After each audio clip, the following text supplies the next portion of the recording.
രണ്ടുപേരും ഒരുമിച്ച് അവര് മാത്രമായിട്ട് ജീവിതം തുടങ്ങിയൊരു വീടുണ്ടാവില്ലേ? രാവിലെ തോന്നുമ്പോൾ എഴുന്നേറ്റ് ഇഷ്ടമുള്ളപ്പോഴൊക്കെ പുറത്തുപോയി അഭിപ്രായങ്ങളെല്ലാം പരസ്പരം തുറന്നു പറഞ്ഞ ആ ഇടം വലിപ്പം കൊണ്ട് ചിലപ്പോ വളരെ ചെറുതായിരിക്കും.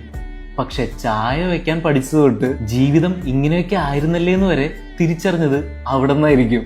കർട്ടനും പാത്രങ്ങളും സ്പൂണും അങ്ങനെ ആഗ്രഹിച്ചു വാങ്ങിയ ഓരോ കുഞ്ഞു കുഞ്ഞു സാധനങ്ങൾക്കും ഉണ്ടായിരുന്നു പറയാനായിട്ട് ഒത്തിരി കഥകള്. ആദ്യം കണ്ടപ്പോ ഒഴിഞ്ഞു കിടന്ന ചുമരുകളും മുറികളും എല്ലാം അവര് സ്നേഹം കൊണ്ട് പതിയൊരു വീടാക്കി മാറ്റി. വാടക കൊടുത്തും വീട്ടിലെ ചെലവ് കൂട്ടിയും കുറച്ചും നോക്കിയും ജീവിതം പഠിച്ചതെല്ലാം അവിടെ നിന്നായിരുന്നു. കുറെ വഴക്കടിച്ചും പിന്നെ സങ്കടങ്ങളും സന്തോഷങ്ങളും ഒരുമിച്ച് നേരിട്ടപ്പോ പരസ്പരം ഒത്തിരി മനസ്സിലാക്കാനും പറ്റി. ഈ മുന്നോട്ടുള്ള പല സ്വപ്നങ്ങളുടെയും ആദ്യത്തെ പടിയും ആ വീട് തന്നെ ആയിരിക്കും. ഈ തൊട്ടടുത്തുള്ള ആളെ കൂടുതൽ മനസ്സിലാക്കാൻ അങ്ങനൊരു വീട് നല്ലതായി